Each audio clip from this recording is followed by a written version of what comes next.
On the evening of October 21st, 1978, a 20-year-old pilot named Frederick Valentich took off from Melbourne Airport near Melbourne, Australia, heading south over the Bass Strait toward King Island.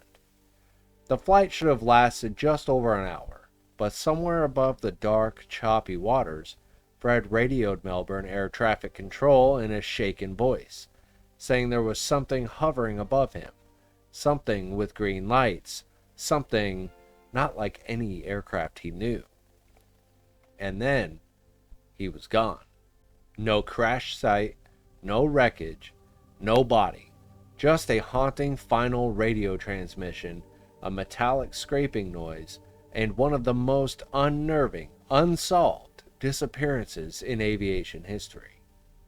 This is the story of Frederick Valentich, of what he saw in the sky that night, and why no one has seen him since.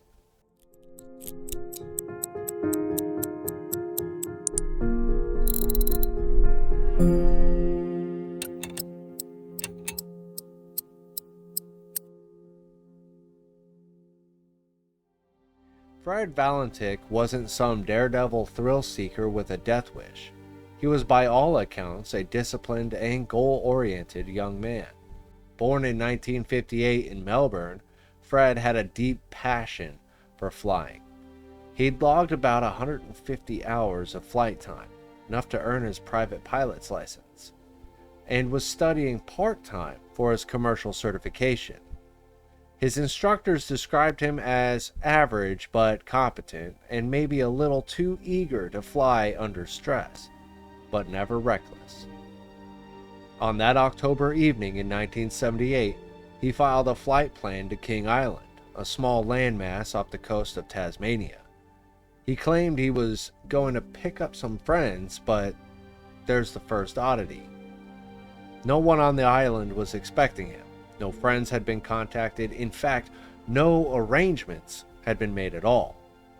Still, just before 6:20 p.m., Frederick climbed into a rented Cessna 182 Lima and lifted off from Melbourne Airport. He radioed in normally, reported good weather, and began the roughly 125-mile journey south across the Bass Strait. But by 7 p.m., the calm night took a turn. At 7:06 p.m., Fred radioed Melbourne Flight Services with a startling question. Is there any known traffic below 5,000 feet? The controller responded, there was none. Fred came back. Seems to me like he's playing some sort of game. He's flying over me 2-3 times at a time at speeds I cannot identify. The controller pressed for more details. Fred described the object as having a shiny metal surface and green lights. It was flying extremely fast and circling his aircraft.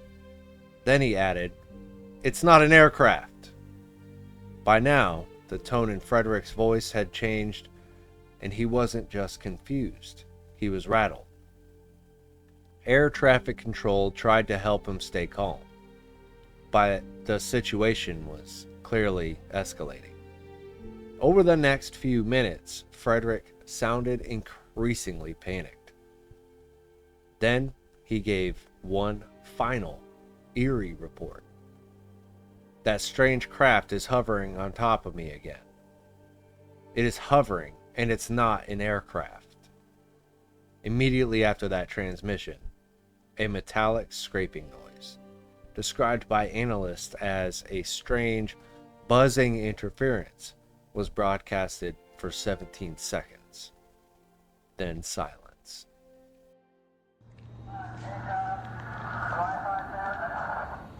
Delta Sierra Juliet, what type of aircraft is it?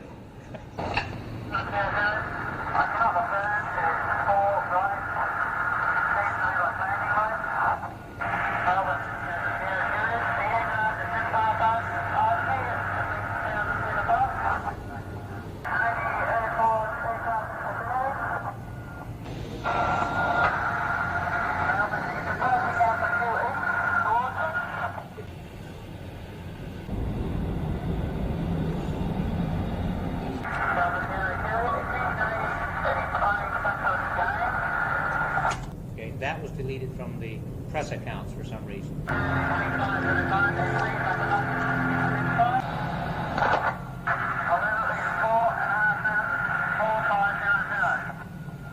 Delta Sierra Juliet, and confirm you cannot identify the aircraft.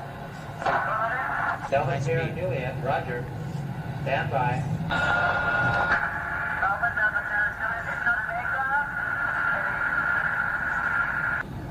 Can you describe the aircraft?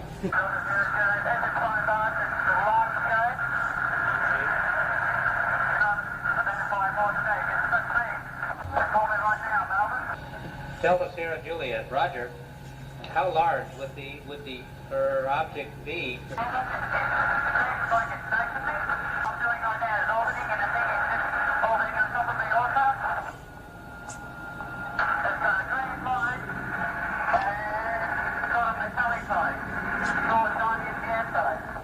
Delta Sierra Juliet.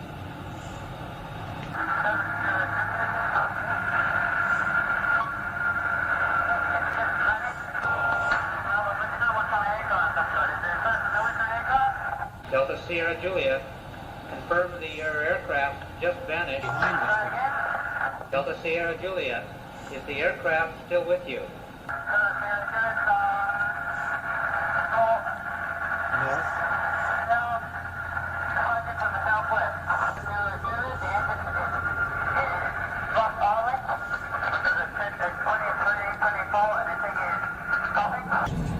Delta Sierra Juliet, roger.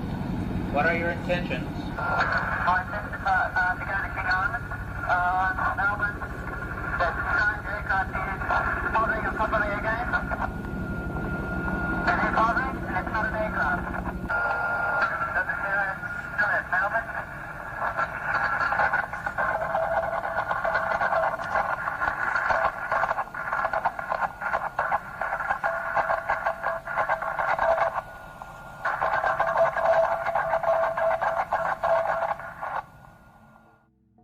By 7:12 p.m., when radio contact was lost, Melbourne knew something was wrong. And they didn't wait. A full-scale search operation launched at first light on October 22nd, involving both air and sea teams from the Royal Australian Air Force, local police, and civilian vessels. Aircrafts flew tight grid patterns over the Bass Strait, while search boats braved turbulent waters below. Helicopters were deployed from Victoria and Tasmania, flying low over coastlines in hopes of spotting oil slicks or floating debris. But there was nothing. The Bass Strait is known for its unpredictable winds, powerful tidal currents, and sudden changes in weather, conditions that have earned it a reputation among sailors and pilots as deceptively dangerous. Still, experienced rescuers on the ground were stunned. One official from the Australian Maritime Safety Authority later remarked, "Even with bad seas, you'd expect something to come back in. A seat cushion, a life vest, anything. But it was like the plane and pilot had been erased." An emergency locator transmitter, standard equipment aboard the Cessna, was designed to activate on impact, but no signal was ever received. No floating luggage, no wing fragments, not even paint chips. Over the course of 7 days, searchers covered more than 1,000 square miles, and at the end of it, they had absolutely nothing to show for it. It was as if the plane had simply vanished. Within 48 hours of the disappearance, the media had their teeth in the story. Headlines like "Pilot Vanishes After UFO Encounter" and "Green Lights in the Sky Over Bass Strait" ran across every major Australian newspaper. Even international outlets like the New York Times picked up the case, turning it into one of the most talked about aviation disappearances of the decade. Then came the witness reports, dozens of them. A truck driver near Geelong, I'm gonna pronounce some of this stuff wrong for sure, so if you're in Australia, no offense. A man fishing off the coast near Cape Otway said he saw a metallic object hovering silently over the water. One of the eeriest came from a woman walking her dog, who claimed to see a flying object glowing like polished chrome, moving without sound above the trees. And these weren't all after the fact fabrications. Several reports came from the days leading up to October 21st. The Victorian UFO Research Society documented a sharp increase in sightings in the region in the weeks surrounding the flight. Frederick's father, Guido Valentich, I'm assuming that's how it's pronounced. Again, I'm not saying he's a Guido. It's spelled Guido. I mean, like Guido, right? Appeared on television multiple times, insisting his son had been taken. He told reporters that Fred had always believed in UFOs and even warned him once, saying, "If there are aliens out there, I'd like to meet them, but I think they're more likely to find us first." The Royal Australian Air Force, overwhelmed by the attention, issued a measured statement. No known military or civilian aircraft were operating in the area at the time of the incident. The case remains open. Privately, however, internal memos show the RAAF took the reports seriously, but they were also careful to avoid fueling speculation. One memo read, quote, "Public interest is extremely high. Maintain caution in official language." Despite official restraint, the Valentich case became something larger than a missing flight. It became a symbol, a story retold on late-night radio, documentaries, and eventually the internet. A pilot's final words swallowed by the sky. So what happened to Fred Valentich? Let's walk through the major theories, each one as strange as the last. Theory number 1, disorientation and the crash. The most grounded explanation is that Valentich was flying under visual flight rules into an area where the horizon was difficult to distinguish. In other words, he may have been flying upside down or in a circle, believing something was above him, when it was actually a reflection or visual illusion. It's possible he simply crashed into the sea due to disorientation, but that doesn't explain the metallic scraping noise or the consistent clarity in his voice describing the object. Theory number 2, unaliving disguised as a UFO encounter. Some skeptics have suggested that Valentich staged the whole thing, flying into the ocean on purpose while creating a final radio hoax. But investigators found no indication of depression or unaliving behavior. His career in aviation was just beginning, and he had applied to join the Royal Australian Air Force only months prior. Theory number 3 is the hoax theory. There are fringe theorists who believe Valentich never crashed at all, that he faked his disappearance and vanished deliberately, maybe to escape something or someone. But again, there's no evidence he was in trouble financially, legally, or socially. And even if he wanted to disappear, doing it via a government-tracked Cessna over an open body of water is a strange and risky choice. Theory number 4, extraterrestrial encounter. This is the theory that's gripped the imagination for decades. Proponents point to the audio recordings, the fact that multiple people reported strange lights, and the chilling last words, quote, "It's not an aircraft." But skeptics argue that Fred's pre-existing belief in UFOs may have colored his perception. The mind is a powerful thing, and at night, in the air, misidentification is not uncommon. Still, the metallic sounds, the 17-second buzz, the complete lack of wreckage, It's the kind of case that just doesn't sit right, no matter how many times you examine it. In 2012, renewed attention fell on the case when UFO researcher Keith Basterfield uncovered previously unreleased documents in Australia's National Archives. Among them, a 1983 report that had gone largely unnoticed by the public. It described aircraft wreckage discovered near Cape Otway, the same coastal region where Valentich was last reported on radar. The wreckage had been spotted by a local farmer and retrieved by government personnel, but the documents were vague.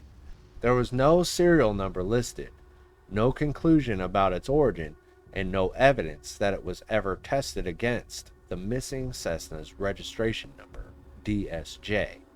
Why wasn't this front page news? Some believe it was bureaucratic oversight. Others think it was an intentional suppression, either to prevent a media circus or because the wreckage raised questions officials weren't prepared to answer. After all, the Valentich case had become a lightning rod for conspiracy theories. Anything short of certainty would just add fuel to the fire. Basterfield noted, "We don't even know what happened to the wreckage. It was reported, documented, and then it disappears from the paper trail. Some theorists suggest the wreckage didn't match a Cessna at all, and may have belonged to something entirely unknown.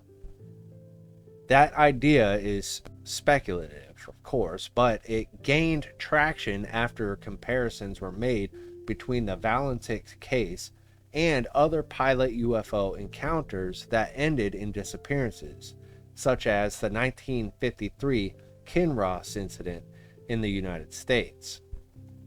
Whether the wreckage was part of DSJ or not, one thing is clear. It didn't bring closure. In fact, it opened new questions. Why wait 5 years to act on a tip? Why wasn't it matched to any missing aircraft on record? And why wasn't the public informed at the time? Some argue the answer is simple. It wasn't Valentich's plane, but others, particularly those who've studied the case in depth, aren't so sure. Fred Valentich's final moments are frozen in radio waves. His last words transmitted calmly, urgently, and then frantically are among the most compelling recordings in aviation history.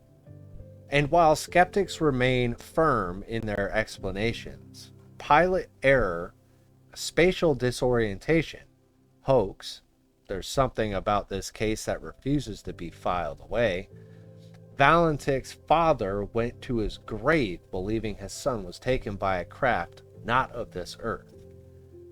Others believe the truth lies at the bottom of the Bass Strait, waiting to be uncovered.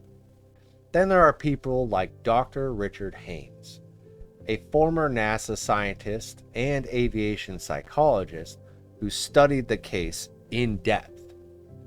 And his conclusion, quote, Valentich believed he was encountering a real physical object.